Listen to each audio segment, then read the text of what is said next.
ಮಾವಿನ ತೋಟ ಒಣಗೋಗಿವೆ, ರೇಷ್ಮೆ ಬೆಳೆಗೆ ಬೆಲೆ ಇಲ್ಲ, ಕೆರೆ ಕಟ್ಟೆಗಳಲ್ಲಿ ನೀರಿಲ್ಲ, ಅಂತರ್ಜಲ ಕುಸಿತೋಗ್ತಾ ಇದೆ, ಬೋರ್ವೆಲ್ಗಳು ಬತ್ತೋಗ್ತಾ ಇವೆ. ಇದಕ್ಕೆಲ್ಲ ಕಾರಣ ಯಾರು ಸ್ವಾಮಿ? ಈ ರಾಜ್ಯದ ಚುಕ್ಕಾಣಿ ಹಿಡಿದು ಮೇಕೆದಾಟು ಯೋಜನೆ ಮಾಡ್ತೀನಿ ಅಂತೇಳಿ ಈ ಹಳೆ ಮೈಸೂರು ಭಾಗದಲ್ಲಿ ಓಟ್ ಹಾಕ್ಬೇಕು ಅಂತ ಹೇಳಿ ಅಧಿಕಾರಕ್ಕೋಸ್ಕರ ಪಾದಯಾತ್ರೆ ಮಾಡಿದಂತ DK ಶಿವಕುಮಾರ್ ಅವರೇ, ತಾವು ಎಲ್ಲಿದ್ದೀರಿ ಬುದ್ಧಿ ನೀವು?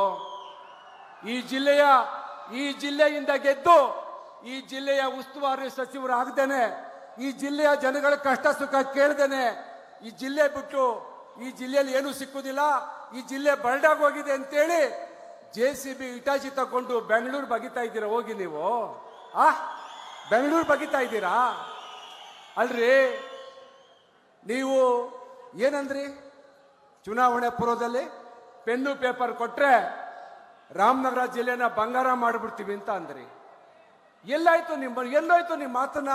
ಆ ಒಂದು ಏನು ಅಂತರಂಗದಿಂದ ಬಂದಂತ ಮಾತು. ಇವತ್ತು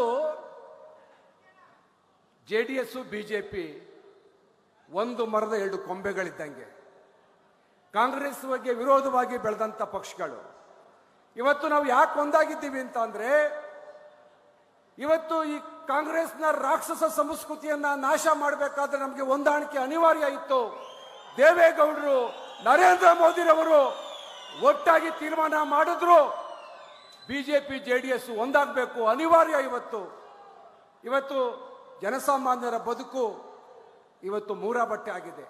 ಒಂದ್ ಕಡೆ ವಿದ್ಯುತ್ ಕ್ಷಾಮ, ನಮ್ಮ ಜಿಲ್ಲೆನಲ್ಲಿ ಆನೆ ಹಾವಳಿ, ಯಾರು ಹೇಳೋರು ಕೇಳೋರು ಏನೂ ಇಲ್ಲ. DK ಶಿವಕುಮಾರ್ಗೆ ರಾಮನಗರ ಜಿಲ್ಲೆ ಬೇಕಾಗಿಲ್ಲ, ಅವ್ರಿಗೆ ಒಳ್ಳೆ ಫಲವತ್ತಾಗಿರ್ತಕ್ಕಂಥ ಬೆಂಗಳೂರು ನಗರ ಬೇಕು. ಯಾಕೆಂದ್ರೆ ಲೂಟಿ ಮಾಡೋಕೆ ಅವ್ರಿಗೆ ಬೆಂಗಳೂರು ನಗರ ಬೇಕಿವತ್ತು.